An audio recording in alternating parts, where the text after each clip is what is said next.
So what's going on?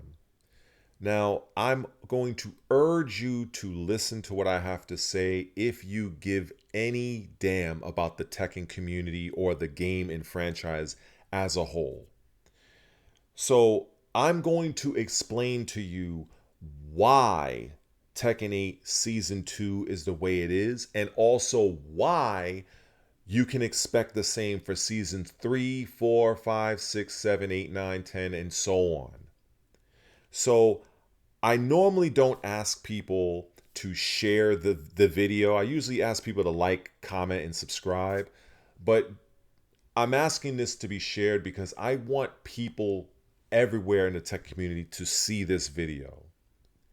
Because I know I'm not a blip on many people's radar. I'm a very small channel. But what I have to say is very, very, very important for people who give a shit about Tekken. So enough with that exposition. Let's get straight to it. I just finished doing close to a 5-hour stream utilizing Jack 8, a character that I don't main. Okay, before in my Tekken career, I was known as one of the best Lei Wulong players in the United States. Many, many years ago. I played under the name Blood Red. I'm here in New York.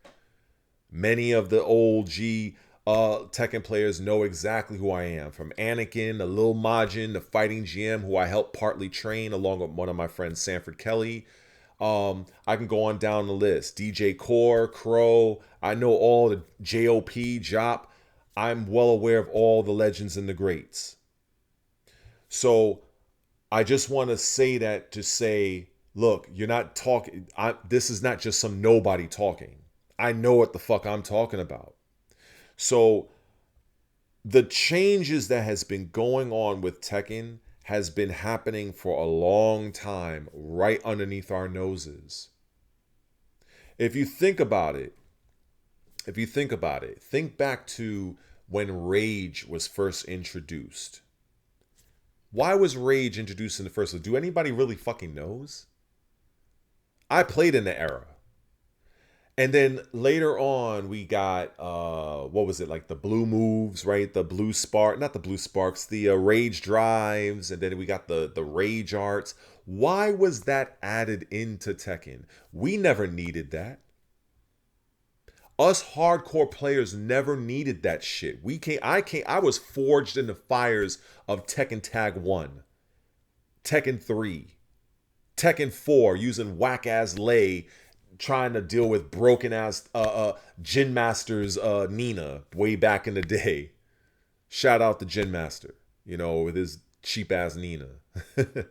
but but yeah, why did the game have these mechanics? They were designed for to onboard newer players because they were not for us. We didn't need them. We didn't need comeback mechanics. Our comeback mechanic is our own goddamn skill. So little by little, these mechanics were introduced into the game over the course of each iteration of the game. And then when we fast forward into Tekken 7, I'm skipping a lot, but Tekken 7 is key. You have the rage arts, and then you have the slow motion, whatever, all that stuff. Once that was implemented, I distinctively remembered, I think it was Murray or Harada, in an interview where they said that they wanted the Tekken matches to be more dynamic, to have more of a dynamic feel and look to the onlookers, to people that's watching it on stream. The whole time what they were doing is they were trying to attract an entirely new audience. That is what they were doing. That is why they had these comeback mechanics that we as OG players never needed and never asked for. We never needed it. So you have to wrap your eyes or should I say your head around what has been going on right under our very noses. When you look at the guest characters, look at Tekken 7. Noctis, Negan. Why were they added to Tekken 7? I'll give you the answer. Final Fantasy is one of the most prolific role-playing games internationally. Period. And Noctis was actually quite a popular character. Quite a popular character. A lot of times the protagonist of a Final Fantasy game, it could be a hit or miss, but a lot of people like Noctis. So when Namco decided to bring him in the game, they were also vicariously bringing in an entirely different audience that had nothing to do with fighting games.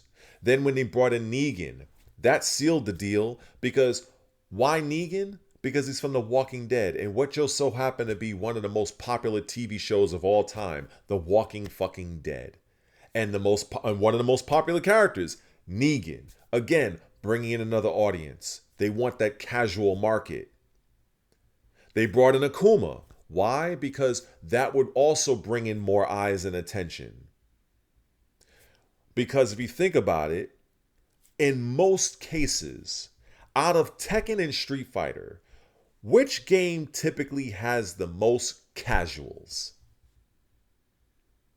If you go to the data, out of Tekken versus Street Fighter, which game usually pulls in the highest numbers at Evo? I believe it's Street Fighter. Sure, Tekken has its moments, but most people play Street Fighter. Are we to believe that most of those thousands of players that play in Street Fighter were pros? Fuck no. They were fucking casuals. They probably walked right off the Vegas Strip and decided, hey, let me play some Street Fighter. I played when I was a kid. So you have to realize, or at least I realize, that Tekken 8 was never designed for us OG legacy players. It was never designed. And this has been building like a WWE storyline over the years. And it has culminated in Tekken 8. Why else do you think at the very beginning of Tekken 8's when they were showing the game, they were showing a lot of the shortcut commands in with the controller, what they call the simple mode.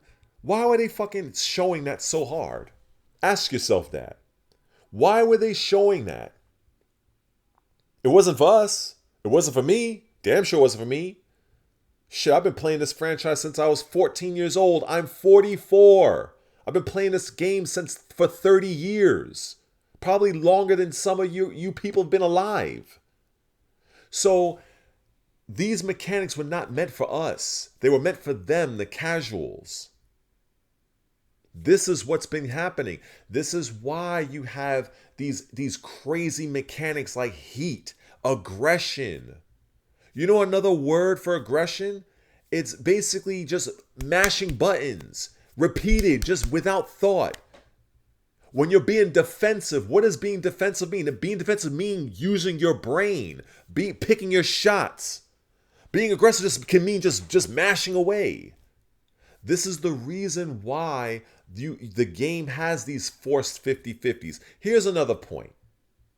If you as an OG player, if you had to teach a complete nobody, a complete scrub from top to bottom in Tekken, what game is the easiest to teach somebody? Would it be Tekken Tag, Tekken 4, Tekken 5, 6, 7, or would it be Tekken 8?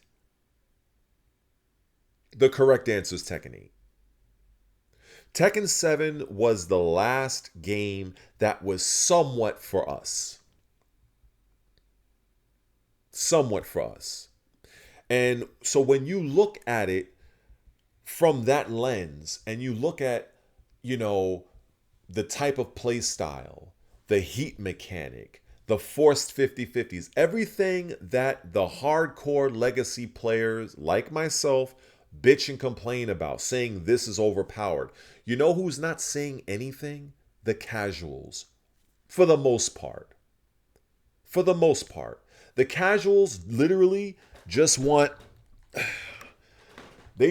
pick up, mash their buttons, and go about their day. That's what the casuals want to do. If you as a legacy player were to go up to a casual player and say, "Oh, well, you can't do this because it's +5 on block, and when you're when you're +5 on block, you have to not press buttons. They're gonna look at you like you have a third eye, like you're Tien from Dragon Ball. They're gonna look at you like, what are you talking about? I just want to press buttons. So this is why the game was made the way it was. Now, you might be asking yourself, well, okay, Red, if what you're saying is true, then why are they still taking feedback from the pros? Why are they still trying to patch the game? And I'll tell you that. I'll tell you the reason for that. They're doing that because while the hardcore audience of a particular thing is usually the smallest when compared to the larger casual market, however, the hardcore market typically is the most vocal. So Namco does not want too much negative press to where if enough pros and enough legacy players bitch and complain on the forums and such, that it may cause a distraction by the casuals, and the casuals be like, hey, what's going on over here? Don't they like the game? What's going on? Then the casuals start to ask questions. And then if they start to give up and say, you know what, because it's easier for them to quit. The hardcore to our credit, we're more loyal. The hardcore audience, while smaller, we're more loyal. The casual market is much bigger, much larger, but they're very quick to leave if they sense something's off. So Namco and Harada and his team, while they can't publicly admit it, they're trying to cater to that casual market. And as a result, they don't want the hardcore market, presumably some of you that's watching, to bitch too much to where it causes a potential issue with the market that they're trying to target. That is a fact. That is what's been happening here. There is no other explanation. Do you think that these people that have been creating Tekken for 30 years, do you think that this whole situation happened by accident? This shit was designed. It's designed. This is why I looked at that character, the upcoming patch, where they're talking about the Paul Phoenix situation with the Hammer of the Gods, or that the thing with the Jack 8 with the leaping mid punch looking move. This is the reason why I decided to stream today for 5 hours and I just used Jack 8. I don't fucking use Jack 8. I'm a goddamn lay player, but because my character's not in Tekken 8, I've been using Raven. So I decided to use Jack 8 and just be like a casual. I would do 2-1, up forward 1+2. If I tell that notation to a casual, like, oh, look like 1-2, 2-1, what are you talking about? Left punch, right punch? Yeah, left punch, right punch. You gotta, you know what I'm saying? So I can tell you, in the close to the 5 hours, I was whoring out that fucking move, and I do. And if you're watching this, if some of the people I played on stream are seeing me, I apologize for spamming that shit on you. I apologize. But it felt fun. I felt powerful. I felt like there was nowhere I could not come back from a deficit.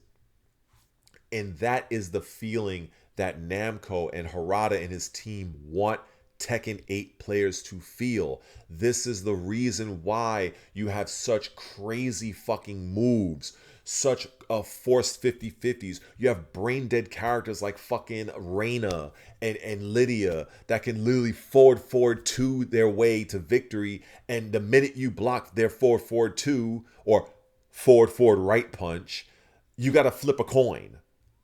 The minute they activate heat, you got to flip a coin. Some characters got these unblockable moves that you got to duck. And then if you don't duck, you're going to get hit with an unblockable.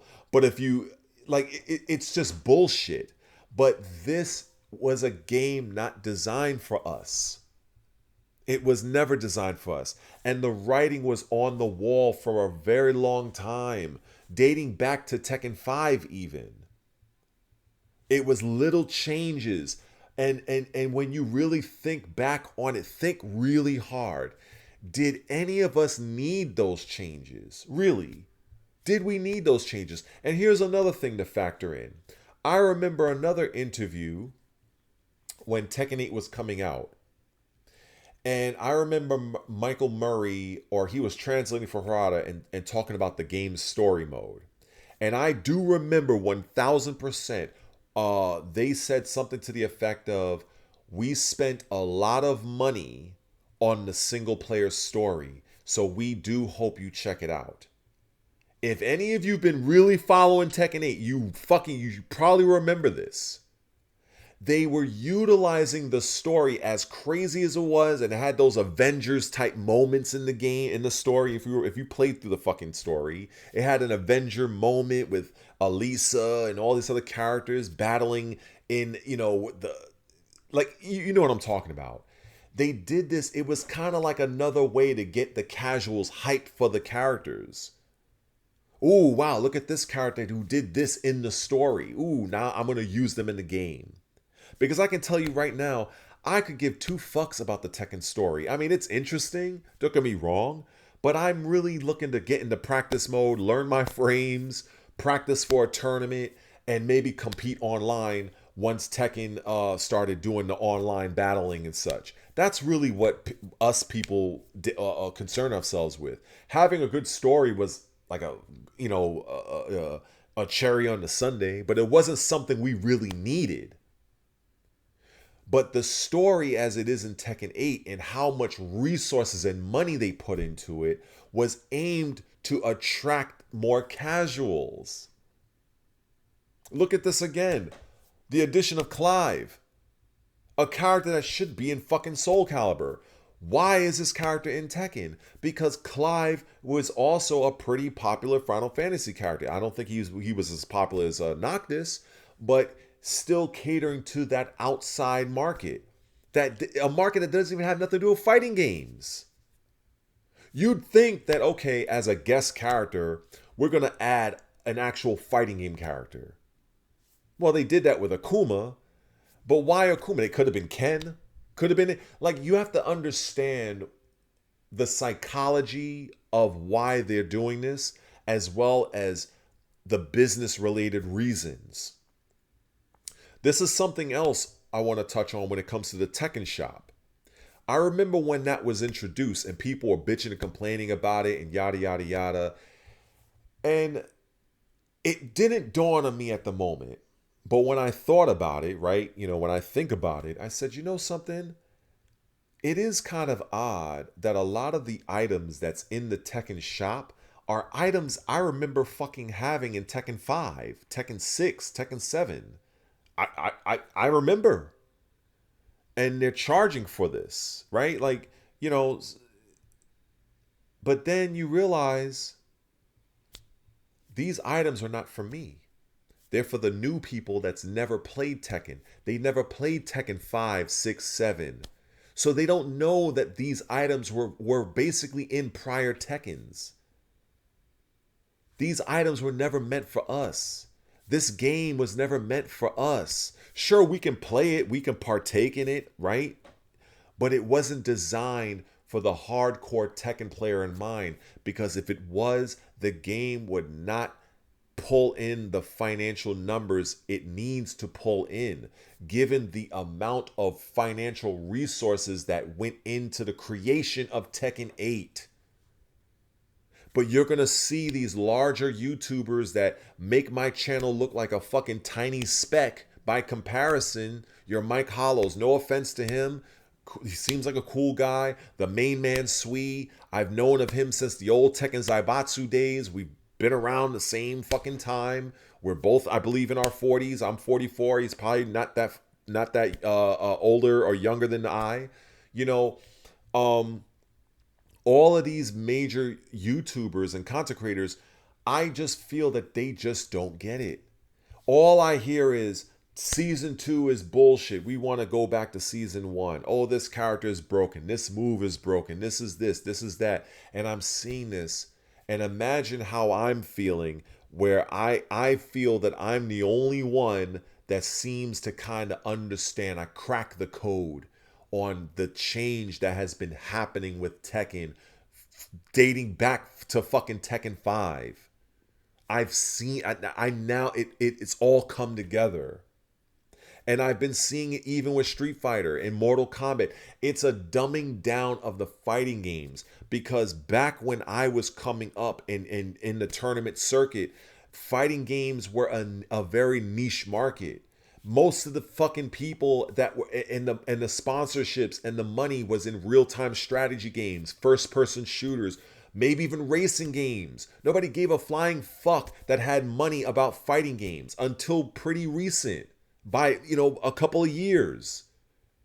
And with me being someone that was or still am affiliated with a company called Empire Arcadia, we were at the forefront of this shit. We already seen from the very beginning that we're the ones that originally were talking about the whole sponsorships. Fighting game players should be sponsored. I remember myself and Triforce, somebody who is often notorious and sometimes hated in the fighting game community here in America, we've said this. We've had players like Justin Wong, Sanford Kelly, IFC Yipes, Arturo Sanchez. We've had Fighting GM at one point. We've had DJ Core at one point. We've had different players. So I'm well aware of all of the politics that's been going on. I've been around.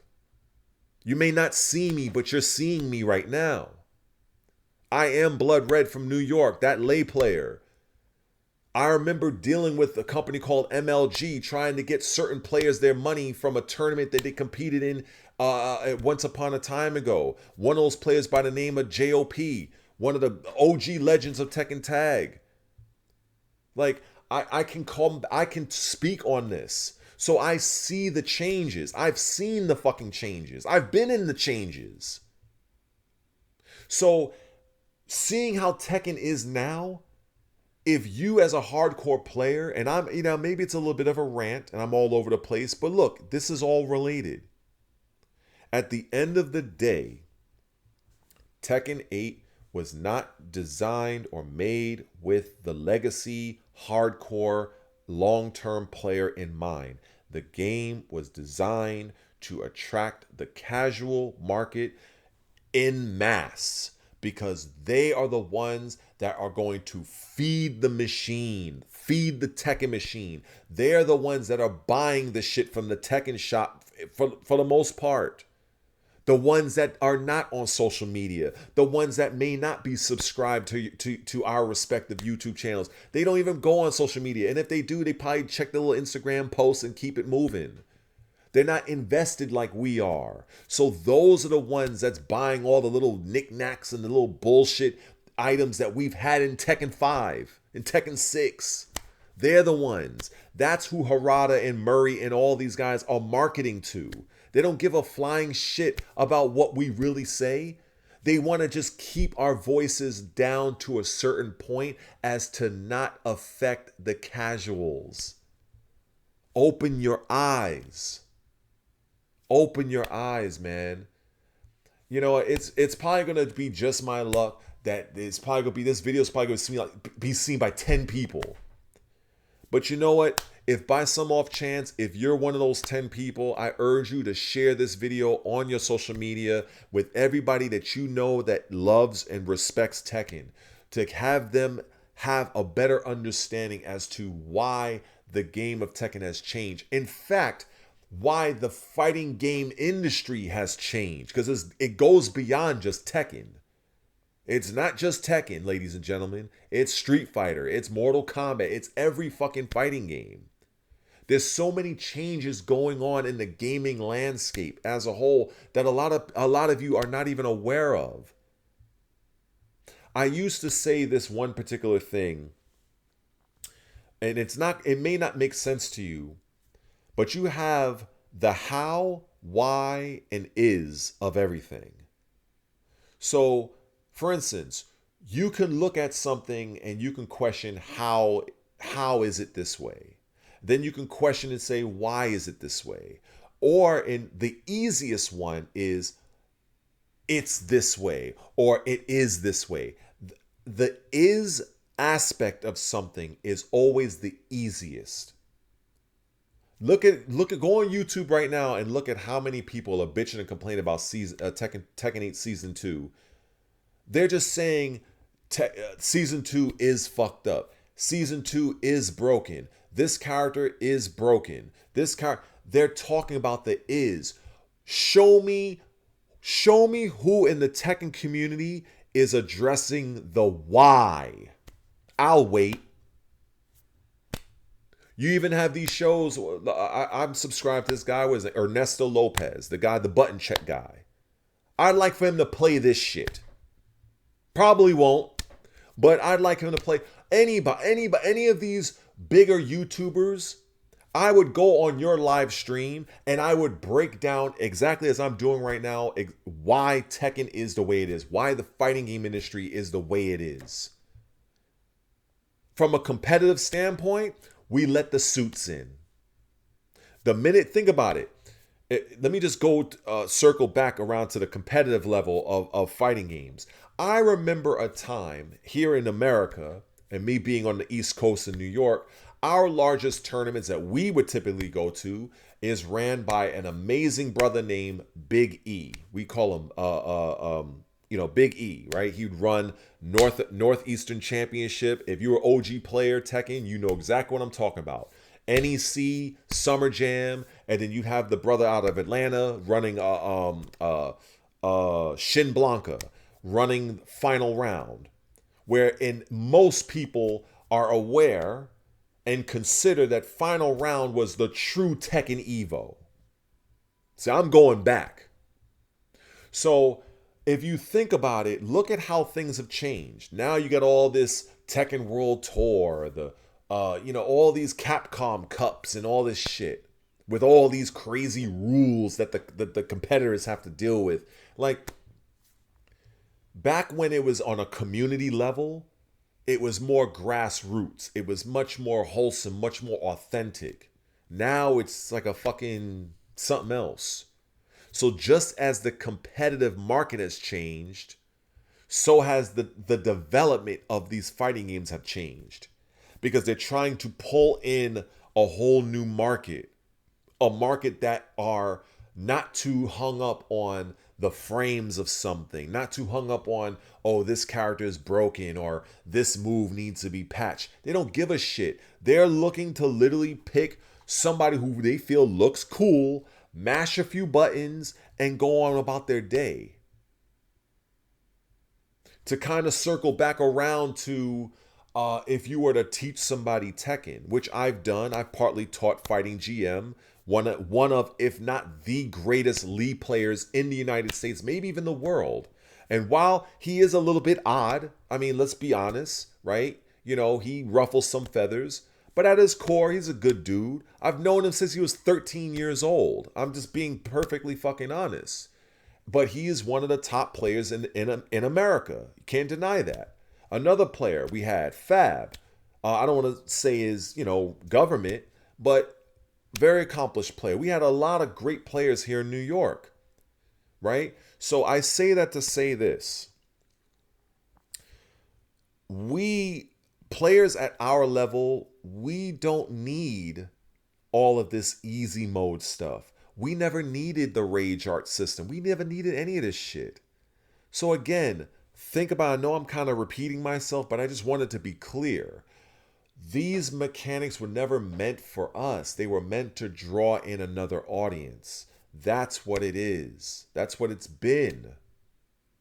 So, this is why a video I made a couple of days ago, actually probably 2 days ago, I was kind of touching on this. I said, look,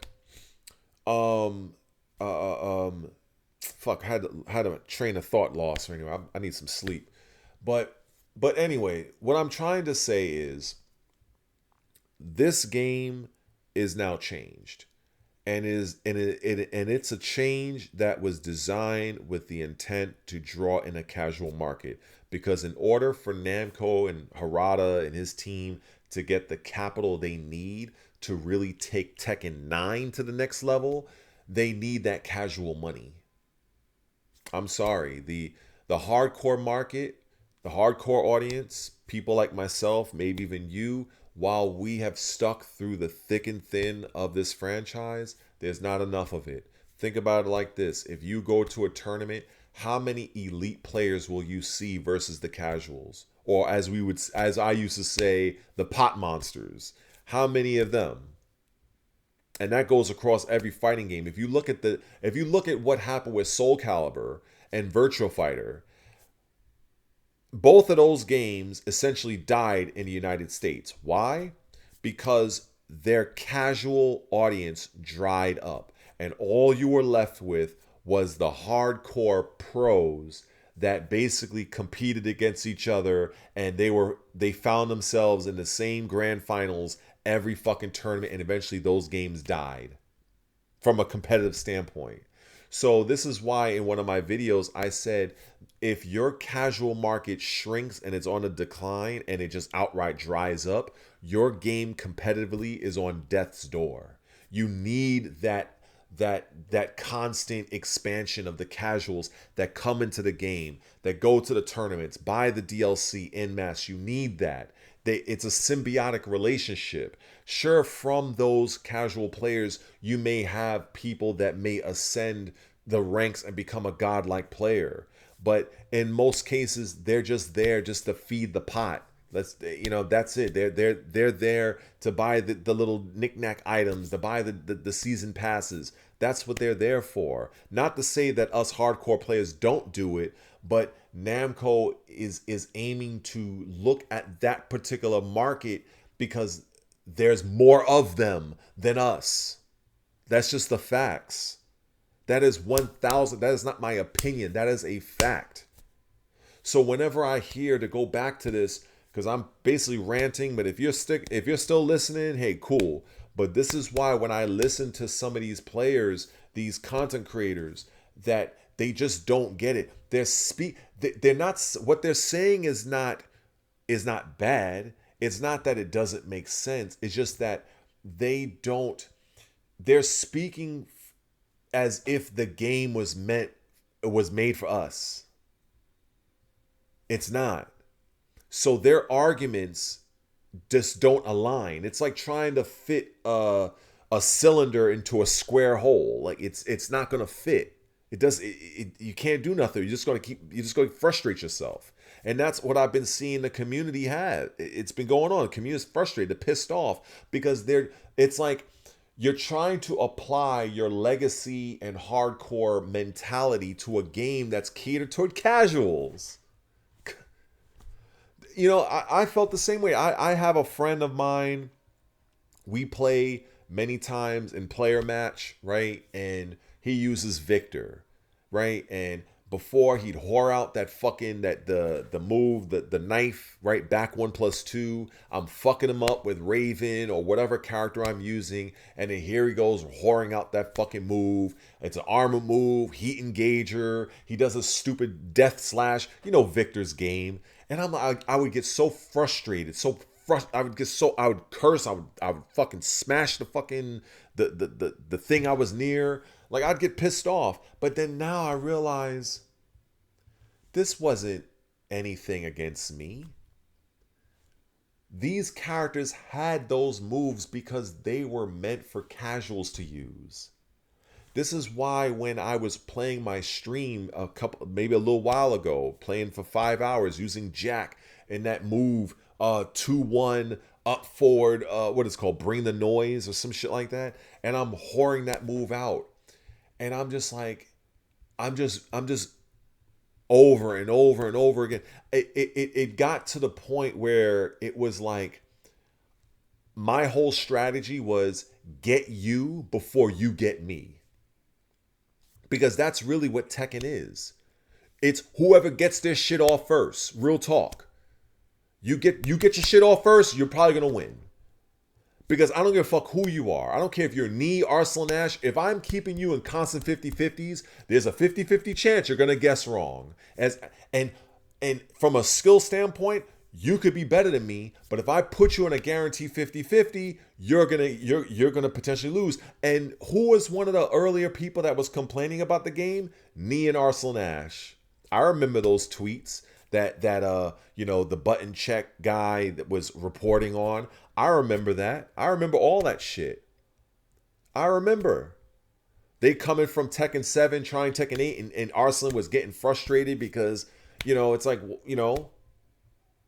and I understand the frustration, because that's basically like the game was not meant for us.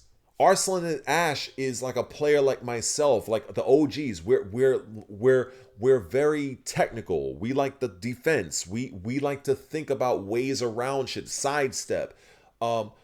In Tekken 8, you don't need that. Just get your shit off, put them in 50-50s, activate heat dash. You can't do shit. You're basically hemmed up like this, like you're stuck on a spider web, and you got to take a fucking 50-50. Like, that's the game. It's not meant for us, it's meant for them. Anyway, I'm probably going to take a nap now, as I've been up since. But hopefully this is seen by many in the Tekken community. And believe me, I have no problem going on anybody's stream, anybody's fighting game podcast, and breaking this shit down to your particular audience in any capacity. And I'll probably even do it in a better way. This was just me. I just felt like recording something because I was feeling sleepy, but I was like, you know what? When you got something on your mind, you just want to get off. You just want to get off your mind. Get it off your chest, like breast reduction. You feel me? Like, that's basically how I felt. So now that this is out there, I'm gonna post this to YouTube. I'm probably gonna share this out to Twitter, to my Twitter feed. As you see on the screen right here, it's Red Related on everything: YouTube, Instagram, Twitch, basically everywhere. So hopefully this gains some traction. Hopefully this appears in somebody. But you know what? I'm not gonna hold my breath. But at the end of the day, I did my part. I broke down exactly what it is, and there you go. Anyway, take care. Peace.